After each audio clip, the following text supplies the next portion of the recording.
Notre événement de la journée, qu'on espère riche, concret et qui va donner matière à réflexion, est organisé autour de 4 temps forts, 3 tables rondes et un final, si j'ose dire, qui va consacrer les trophées d'innovation. Alors, la première table ronde sera consacrée au commerce comme révélateur de tendances.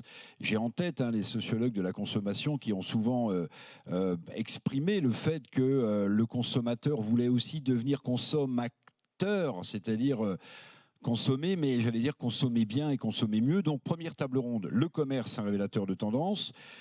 La deuxième table ronde, après la visite de l'exposition dont vous parlez le président Mazoyer, sera consacrée au paiement, un levier d'efficacité. Troisième table ronde en début d'après-midi, après le cocktail déjeunatoire, le commerce de demain, perspective et prospective. Et puis, je vous le disais tout à l'heure, on terminera par la remise de ces trophées de l'innovation CB, édition spéciale Station F. Et Dieu sait qu'ici, les fondateurs apportent aux startups et à l'innovation beaucoup d'intérêt et beaucoup de poids.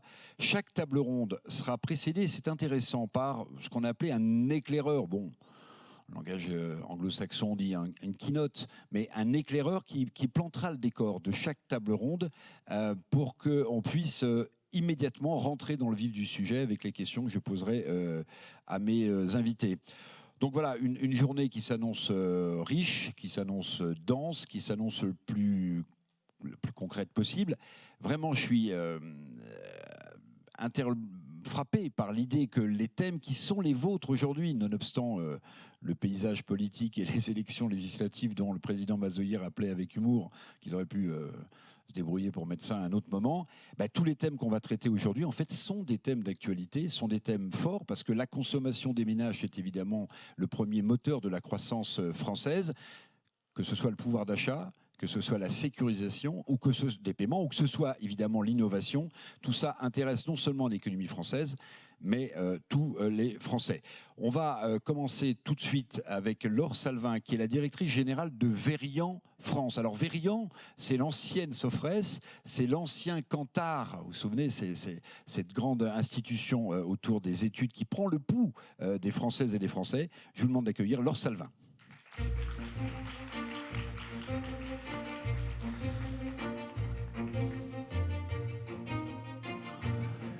Bonjour ma chère Laure.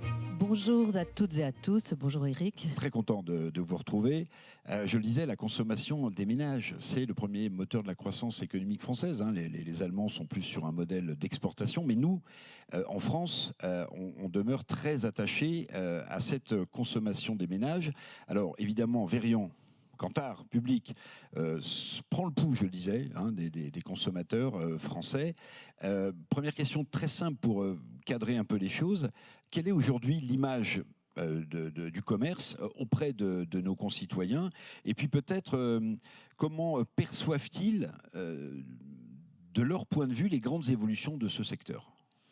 Alors, effectivement, nous interrogeons les consommateurs de plus en plus, consommateurs citoyens d'ailleurs, vous le rappeliez Eric, le pouvoir d'achat, ça reste la priorité numéro 1 aujourd'hui en France, ça reste le facteur numéro 1 aussi et la préoccupation numéro 1 dans le cadre de ces élections législatives, on peut difficilement passer à côté. Et le commerce, effectivement, auprès des Français, a plutôt une bonne image. Et plus le commerce est localisé, et plus c'est un commerce de proximité, plus effectivement les citoyens français y sont attachés et ont un bon rapport, un bon relationnel avec les commerces. C'est à la fois le symbole du lien social, de la proximité, du territoire aussi. Et là, il y a bien un sujet sur lequel les Français se rejoignent, qu'ils soient jeunes ou qu'ils soient plus âgés. C'est justement sur cette bonne image du commerce. Bonne image et puis aussi perception d'un secteur dynamique. Et c'est ce qui me marque un peu dans les données d'opinion qu'on a aujourd'hui. Le commerce fait partie des secteurs dans lesquels les Français voient le le plus de dynamisme et d'évolution. Pourquoi ? Parce qu'ils ont vraiment le sentiment que le secteur du commerce fait des efforts pour suivre les tendances de la société, pour suivre les évolutions aussi des besoins des consommateurs citoyens et être en phase avec leurs attentes. Et alors, qu'est-ce qu'ils voient comme évolution aujourd'hui, justement en matière de commerce ? D'abord, ils voient un effort sur comment favoriser et rendre l'expérience du consommateur à la fois plus simple, plus rapide et puis plus écologique aussi. Ça sont les trois grandes évolutions que les Français voient. Donc, gain de temps, économiser du temps, de l'argent et des ressources écologiques. Et ça fait partie effectivement de leurs préoccupations aujourd'hui et de leurs grandes priorités. Alors Salin, vous avez dit quelque chose qui, moi, j'estime que c'est très important, c'est la proximité. Alors, on a, si je suis un peu caricatural et non expert, on a peut-être deux visions du commerce de proximité. On a ceux qui veulent agir comme consommateurs, c'est-à-dire pas consommer simplement, ils veulent du commerce court. Et puis, il y a aussi la façon dont la grande distribution, pour parler d'elle, a réinvesti les centres-villes avec des enseignes, concurrençant évidemment le commerce déjà implanté. Pour vous, c'est une tendance lourde, c'est-à-dire que les grands hyper, les grands super à la périphérie des grandes villes avec accès direct à l'autoroute, c'est fini. C'est pas complètement fini parce que quand même il y a un facteur justement de simplicité pour les consommateurs qui est très important. Quand on parle de simplicité, on parle d'accessibilité. Par exemple, est-ce que je peux me garer facilement ? Est-ce que je peux y accéder facilement ? À Paris, on n'a pas forcément ce problème, mais en province, c'est un vrai sujet, effectivement. L'accès, est-ce que je ne vais pas perdre trop de temps ? Et quand je disais proximité, c'est aussi parce que ce sont souvent des produits du quotidien.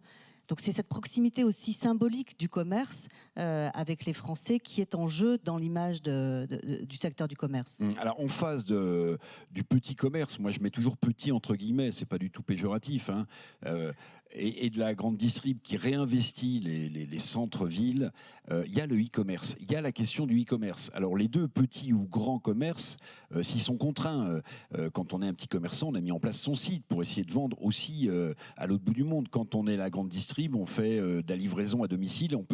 Comment est-ce que les Français aujourd'hui, les consommateurs, perçoivent ce e-commerce ? Alors, c'est vrai que depuis le Covid, je crois que le e-commerce est devenu une pratique extrêmement courante. Le commerce en ligne, d'ailleurs, il est perçu par les Français comme justement faisant partie d'un des facteurs de facilitation de la vie des consommateurs. À la fois, cela permet de la simplification, effectivement, et puis du gain de temps, deux éléments qui sont au cœur des préoccupations des consommateurs. Aujourd'hui, le chiffre d'affaires global du e-commerce, je ne vais pas vous abreuver de chiffres, mais quelques-uns quand même, c'est 146,9 milliards d'euros en 2022, une hausse de 13,8% en un an, et ça représente à peu près l'équivalent du chiffre d'affaires annuel du secteur automobile ou du BTP. Donc c'est dire à quel point le e-commerce est entré dans les habitudes des Français. Ce e-commerce, effectivement, au-delà du gain de temps et de la facilité, il permet aussi aux consommateurs d'accéder à des produits auxquels ils n'auraient pas accédé en temps normal. Et c'est aussi cette idée de démocratisation, d'accessibilité, démocratisation de l'accès aux produits et services également, qui est particulièrement véhiculé dans le e-commerce. Et ça, les Français s'y sont habitués, notamment pendant le Covid, et c'est une vraie tendance lourde du secteur. Alors, vous le savez, aujourd'hui, forcément, la question du paiement sera largement abordée, mais je voulais avoir votre sentiment sur ce sujet. Quels sont les chiffres, peut-être, dont vous, Verian, dispose quand on parle de paiement ? Et puis, j'aimerais aussi, dans la foulée, tout de suite, qu'on aborde la question du paiement sans contact, parce que ça a été une révolution considérable pour les Français et les Françaises. Bon, success story, mais en tout cas, ça a révolutionné à la fois notre relation à la dépense et notre relation aux commerçants. Absolument. Alors, peut-être d'abord quelques chiffres qui viennent pas de Verian, mais de la Banque de France. Donc voilà, des statistiques. En France, en 2022, nous avons une majorité de paiements scripturaux par carte bleue. 62% des paiements scripturaux en France ont été faits en carte, pardon, je dis carte bleue, mais en carte.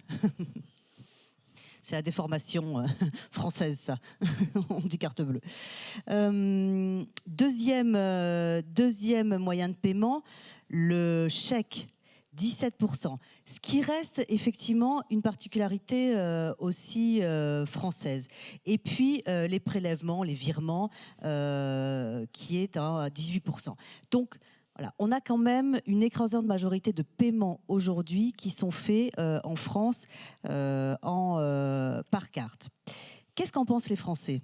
Eh bien, quand on les interroge, effectivement, ils nous disent que la carte reste leur moyen de paiement privilégié. Et quand on regarde, on fait beaucoup d'études pour la Banque Centrale Européenne, notamment la Commission Européenne, quand on regarde la France par rapport aux autres pays d'Europe, eh bien, on voit effectivement que la France se situe parmi les pays qui préfèrent payer en carte plutôt qu'en liquide. Vous avez une vraie différence, par exemple, avec l'Allemagne et l'Autriche. Où l'Allemagne et l'Autriche, le liquide a encore une importance très particulière. Je pense que vos experts, ensuite, pourront éclairer aussi ces différentes tendances. On sait que les grosses coupures en euros, en Allemagne, circulent encore, alors que souvent, en France, elles sont, sinon pas prises, en tout cas presque interdites, quoi. Il y a très peu de commerçants qui ont les fonds de caisse suffisants pour rendre sur des grosses coupures, ouais. Absolument. Et nous, on se situe plutôt comme des pays comme la Finlande ou les Pays-Bas, où effectivement, c'est d'abord la carte qui est préférée. Hein, là, je parle vraiment de préférence. Et d'ailleurs, on le voit dans les usages, puisqu'effectivement, dans les usages aussi, c'est très marquant. Un chiffre, moi, qui m'a marqué, c'est en termes de comportement. Et ça, je crois que c'est important quand on travaille dans le secteur du commerce, de savoir quelles sont un peu les habitudes et les usages des Français. Quand ils sortent, les Français, quand ils sortent de chez eux, ils nous disent être 82% à avoir toujours leur carte sur eux. 82% sortent de chez eux avec leur carte, ce qui est quand même assez impressionnant. Pourquoi ils préfèrent la carte à plutôt du liquide ? Alors, en numéro 1, c'est la praticité. Ne pas être embarrassé par du liquide, du papier, des pièces, etc. Et puis, deuxièmement, c'est la rapidité. Et vous le disiez, Eric, effectivement, sur la rapidité, on voit bien que la carte sans contact, la carte bancaire sans contact, effectivement, fait partie effectivement de ces innovations, puisque c'est quand même assez récent, hein, 2012 me semble-t-il. Mais elle s'est rapidement, cette carte bancaire sans contact, elle s'est vraiment rapidement imposée dans les pratiques et dans les préférences également des Français, puisque aujourd'hui, en matière de paiement, eh bien, c'est le moyen de paiement préféré des Français. Et on a le sentiment que ça a vraiment donné un second souffle à la carte bancaire, cette carte bancaire sans contact. Quand on regarde les données d'opinion, justement, au début des années 2000, on voyait effectivement qu'il y avait une certaine tendance à, une relative satisfaction, mais en même temps un certain tassement dans l'opinion. Et à partir du moment où effectivement on a pu mettre en place ce paiement sans contact, on a vu un regain d'énergie sur ce moyen de paiement. Un dernier chiffre peut-être, les Français aujourd'hui sont 76% à faire confiance aux moyens de paiement sans contact, à la carte bancaire sans contact. Et s'il y reste encore une partie de la population à convaincre, c'est sur la sécurité. Alors, c'est la question que j'allais vous poser, parce que 76%, évidemment, c'est un chiffre majoritaire. Mais il y a encore, on le sent, parfois chez les consommateurs, parfois qui appartiennent à ceux qui sont les plus âgés, aux seniors. Il y a cette réserve, il y a peut-être ce blocage, même si évidemment le paiement CB est un des plus sécurisés en Europe et dans le monde, mais il y a quand même une réserve sur que deviennent mes données, est-ce qu'on est certain qu'il ne va pas y avoir de fraude sur ma carte? Ça, ce sont encore des blocages qui restent à lever. Exactement, et effectivement, on dit 76% font confiance, mais vous voyez qu'il y a quand même une minorité qui n'est pas nulle, qui encore ont des doutes sur la sécurité de ce mode de paiement. Il y a deux choses quand ils parlent de sécurité, les Français. Il y a d'abord un premier élément sur effectivement où vont mes données. Est-ce qu'il pourrait y avoir des fraudes à la suite de paiements sans contact? Donc vraiment, c'est la sécurité de leur compte bancaire qui est mis en question. Et puis, il y a un deuxième point que je trouve intéressant aussi, c'est sur la confidentialité des données. Est-ce que finalement, et ça rejoint d'une manière générale les freins à l'utilisation de la carte bancaire, hein, c'est finalement mon banquier, il va être au courant de tout aussi, de tous mes achats, et j'ai pas forcément envie qu'on sache que je vais à tel endroit et que j'achète telle et telle chose. Oui, sauf qu'à l'époque, quand vous faisiez des chèques, sauf si vous payez en liquide, votre banquier, de la même manière, il pouvait voir où les chèques avaient été signés, dans quelle ville, et presque ce que vous avez acheté aussi. Alors, presque. Oui, voilà. Presque. Déjà, il n'y avait pas la ville. Oui. Il y avait juste le... On met à Paris, à Boulogne ou à La Rochelle, là, quand même, sur un chèque. On mettait. Oui, on mettait effectivement. Bon, ceci dit, là sur la carte bleue, on a énormément d'informations. On a également l'heure, le jour, l'heure d'achat, etc. Donc il y a aussi cette dimension, effectivement, quand même, et ça c'est une tendance lourde chez les Français aujourd'hui, de préservation de la vie privée. C'est-à-dire qu'on a beaucoup ouvert. Les Français ont accepté aussi d'ouvrir un certain nombre de choses de leur vie privée, mais ils n'ouvrent que ce qu'ils ont envie d'ouvrir. Et là, il y a un petit frein, je dirais presque un frein psychologique, de dire ça, j'ai pas tellement envie qu'on sache exactement. Mais je le disais, dans le monde des cartes, le paiement carte bancaire est considéré comme l'un des plus sécurisés au monde. Bon, Philippe, tout à l'heure, Lonani en parlera sans doute, le directeur général de carte bancaire, mais c'est quand même une considération qui est, j'allais dire, qui est benchmarkée, c'est-à-dire que les gens, mais la question de l'utilisation des datas, je vous assure, et ça touche pas seulement les générations les plus anciennes, ça touche aussi peut-être plus les générations Z et Y qui sont très férus, très friands d'intelligence artificielle, de crypto-monnaie, et qui veulent aussi ou qui posent des questions sur l'utilisation de leurs data.